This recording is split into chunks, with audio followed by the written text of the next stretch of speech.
Hello and welcome to 10-Minute Teacher Podcast with your host, Vicki Davis.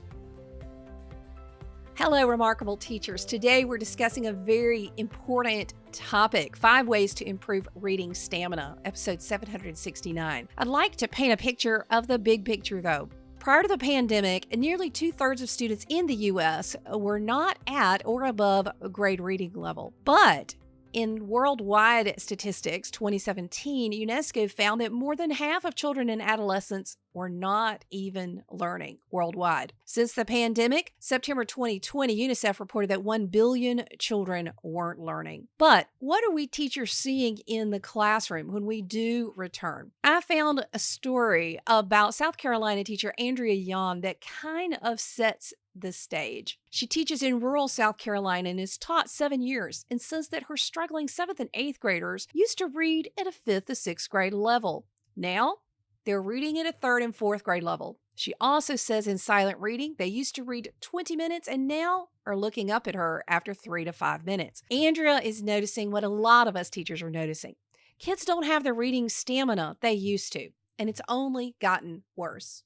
So why does reading matter besides the obvious that every single subject we teach hinges upon reading? I mean, that's why we have textbooks and reading materials. But in my research, I turned up an article from the World Literacy Foundation that should make all of us pause and re-energize ourselves as we focus on reading. The economic and social cost of illiteracy in September 2015 from the World Literacy Foundation found that the cost of illiteracy is that those who are illiterate are more likely to be trapped in poverty, more likely to have limited opportunities for employment. They have a higher chance of poor health, higher chances of turning to crime, and a higher chance of dependence on social welfare if it is available. Frederick Douglass said, "Once you learn to read, you will be forever free." I am concerned that we have students who are becoming imprisoned by illiteracy, not of their own making. And we have to double down our efforts to help students read. So today we have an expert on reading stamina and how we can improve it.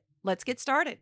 Today's sponsor is the Literal app. It's an app that helps students in grades 6 through 12 engage with reading, as books are literally broken into text message-sized chunks, making reading easier. Stay tuned at the end of the show to learn how to get a free educator account by Literal in your classroom. Today is such an important topic. Today we have Lisa Holohan Allen, co-author of Strategies to Support Struggling Adolescent Readers grades 6 through 12, recently named one of the top 25 best Common Core ebooks by Book Authority. And today we are talking about 5 ideas to support adolescent students' reading stamina. Now, Lisa, reading stamina. This is really something that a lot of teachers talk about, isn't it? And it's true. Teachers talk about it and they recognize the importance of it, but they're not sure what to do about it or even what it really is. So how would you define reading stamina? Well, reading stamina is the ability to persevere in reading tasks on your own. NCTE, the National Council of Teachers of English, in their position statement on independent reading, defined it as being able to sustain mental effort without scaffolds or adult support. Now, when I'm talking to my kids about this, I say it means you can keep reading and reading and reading and reading without stopping. And if you get distracted, you notice that you're distracted and you refocus. Because, there are a lot of, I think since probably you and I were both in school, a lot of teachers would complain and say, they're just pretending to read. They're not really reading. Absolutely. Fake reading is definitely one of the barriers that we face because it goes on in their heads, right? So they could be looking at the page and fake reading.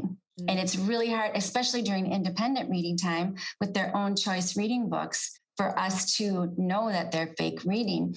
And the problem is that most kids have word recognition by 2nd grade to about the middle of 4th grade, but a lot of those kids still haven't developed stamina. And they need us, especially the older kids, they need us to help them, to support them sustaining their attention. Okay, so what is the first idea?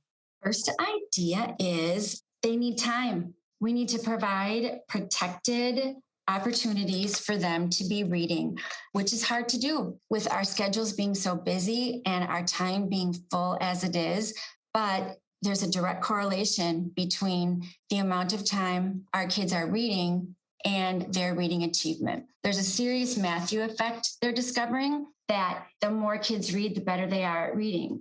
I talk to my kids a lot about running. If you want to be a better runner, you have to practice, right? And I can help you with techniques and nutrition and increase your speed. And we can do all kinds of things like that. And I talk to the kids, well, I'm your reading coach. And I'm going to make sure we have time to practice because it's huge. Yes, for sure. So we need protected time to be reading. What's second? Choice. It's a big deal, especially for adolescent kids, to self-select what they're reading, especially during independent reading time. Interest drives engagement.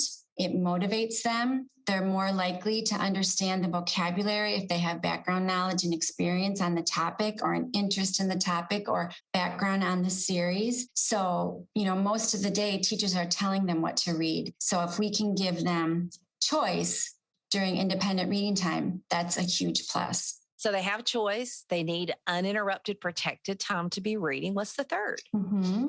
Is conferencing. Now, I conference with my students at least once a week, and I do, teachery things while I'm conferencing with them.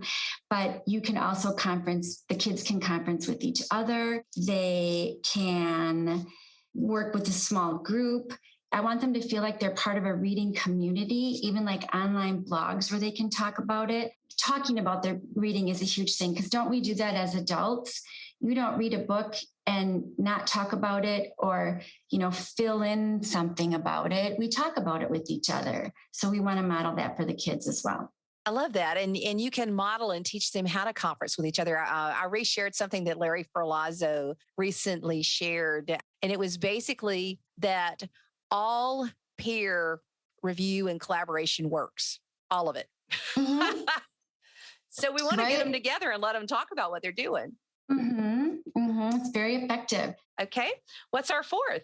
The fourth is vision. And I should mention that I'm sort of combining NCTE, some work from Laura Robb, and a lot of it I'm depending heavily on Penny Kittle. And she calls it vision. Essentially, you're advertising great reads. And we do this. We book talks, book tastings. We want to provide for them a wide range of voices, of topics. We want to have a great classroom library.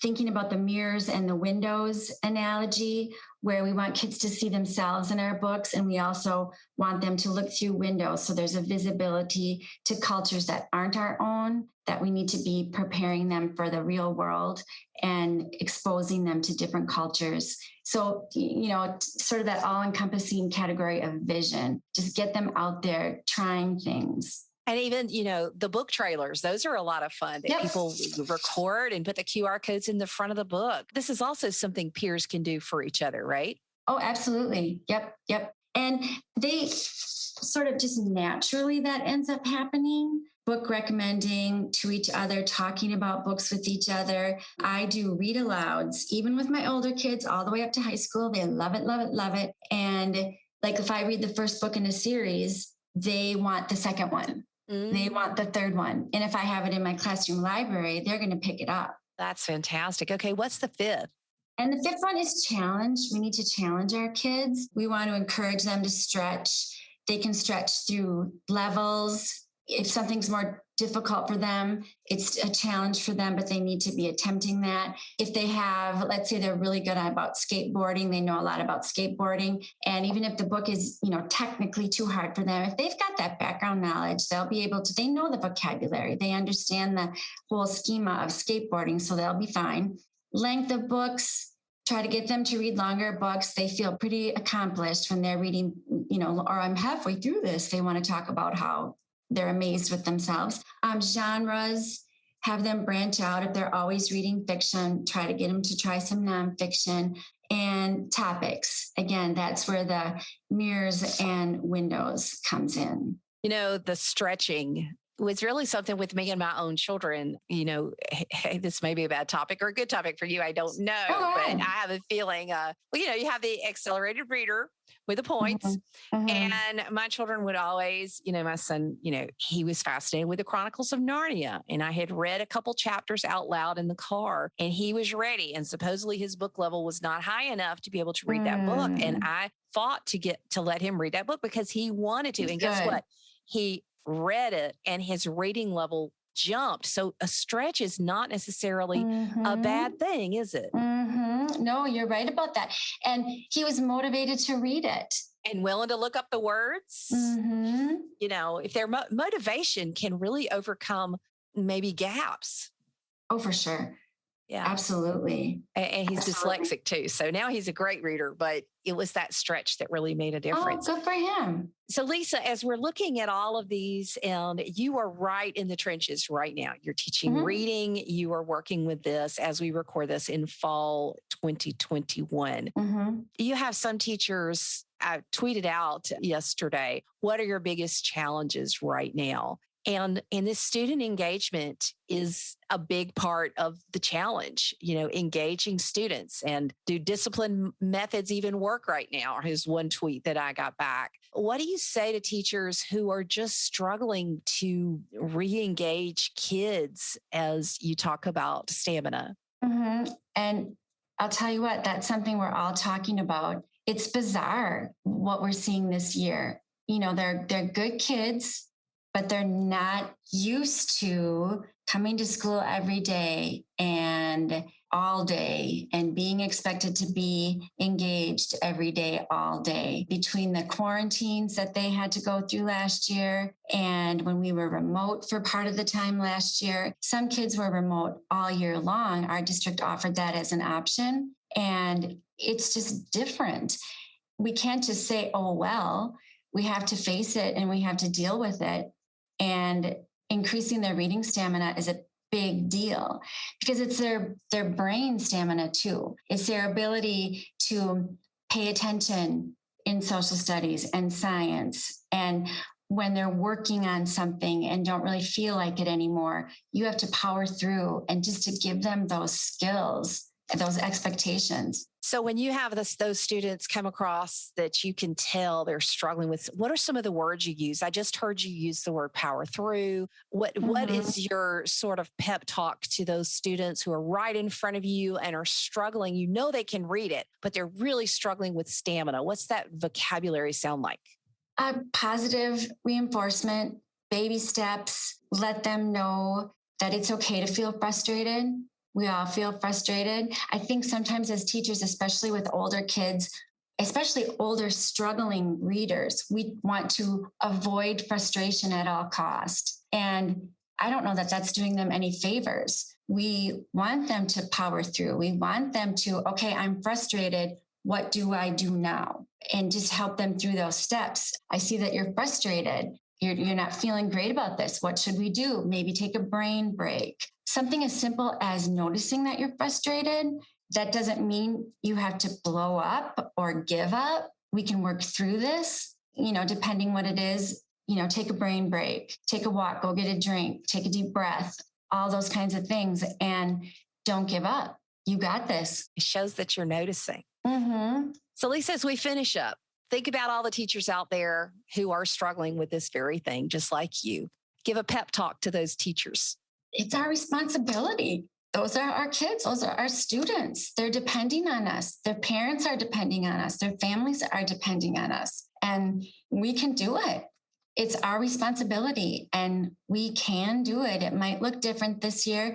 We might have to break things down a little bit or go a little slower, but we can do it.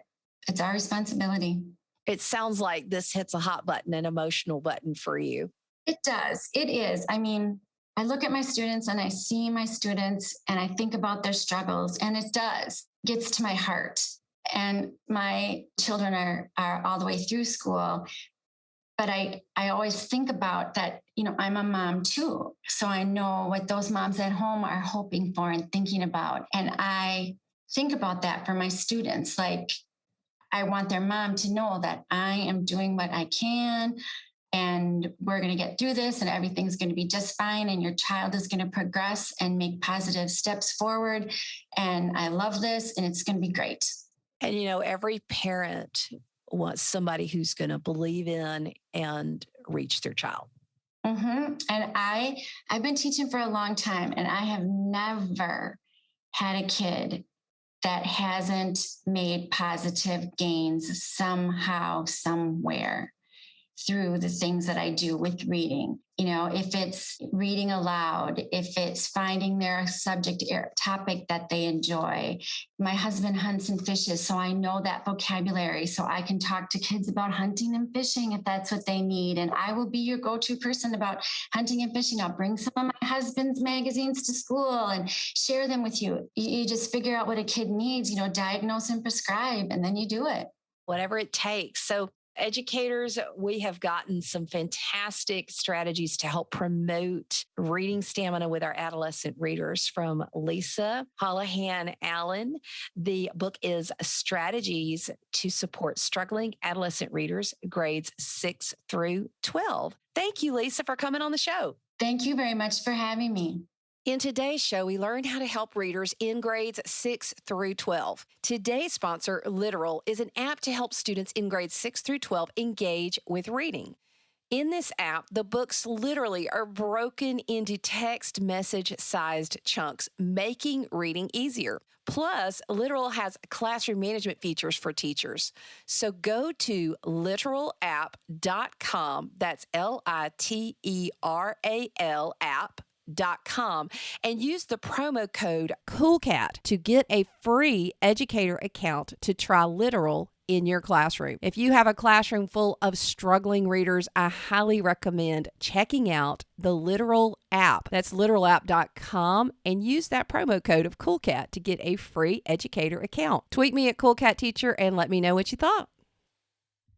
Okay, teachers, so let's talk about a few simple action steps you can take today to apply what we've learned. First, start the conversation with your students. Know what reading stamina is and talk to your students about how to build it. Help them understand when they're getting off task and also how to refocus. Second, work with your administrators or other teachers to carve out time for you and your students to read. If you want to know how a principal did this with his whole school, check out a podcast episode I did sometime back with my friend Todd Nesloni. I'll share it in the show notes, and you can make reading something everyone does together. Third, after you've done these first two things, look at the graphic I created with Lisa's 5 steps and figure out what's next for you. I always talk about innovating like a turtle because all progress is slow steps forward. So figure out what is next. Fourth, I hope you'll share your story. Teacher Emily Hardiman tweeted last week, at the end of reading intervention group yesterday, a student told me she feels getting to learn to read with me and 3 of her friends is a gift she gets every day. Emily says this is why she became a dyslexia therapist. We need more positive stories like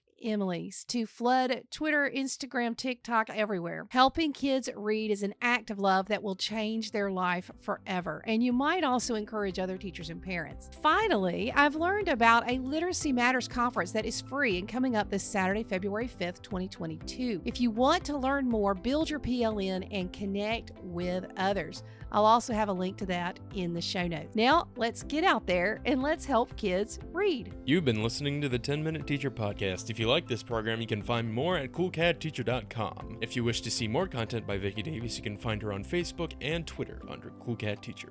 Thank you for listening.